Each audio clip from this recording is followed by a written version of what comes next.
Hello, Fran. It is Wednesday, the 7th of April. I do know that it's April. And welcome to a different view of my very small flat.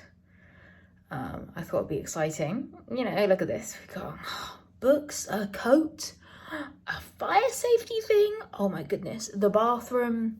I'm really giving you the whole tour here. Showing you everything. So I thought your video yesterday was really interesting. And it kind of, that along with the recent developments have sparked an interesting train of thought with me, I guess. So I also do not know how to not do anything, because if I'm not doing something, then I'm anxious that I'm not doing anything. There's no it's one or the other, which doesn't necessarily enable me to not do anything, because if I'm trying to not do anything, the thing I end up doing is worrying that I'm not doing anything, and it cycles. But when I was a kid, I could just not do anything. And tomorrow, Taylor Swift Fearless, the re-recorded drops, which is a vibe. And it made me think about when I was a kid. I was like 12, 13, and I could just sit in front of a computer and watch Taylor Swift Love Story, the musical, Taylor Swift Love Story, the music video, on repeat for like an hour, for like 2 hours. I could just watch it. I loved it. I had a great time.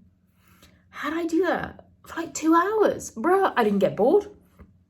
I vibed. I wasn't concerned. I wasn't doing anything. Admittedly, like in the early days of secondary school, I didn't have many friends, but I would just come home, stick that on and just watch that music video on repeat. Oh, the hours I must have spent doing that. And where's that? Where's my inability to not do something productive? Because that was a great time. And I don't know, it's got me thinking about that kind of thing, because I don't know if you know, Taylor Swift is one of those weird things where I, like you, is a bit of I'm not like other girl in school, which I do not agree with, but that's what I was like. And for some reason, Taylor Swift just didn't fit into that category for me, like music never did. I was just like, well, obviously I like it, it's music, come on now. But Taylor has decided to re-record all of her discography, which is incredible. I rate that as a move. In order to get it to not be giving money to her abusive ex-producer, I think, Scooter. So she re-recorded Love Story, and that was a vibe.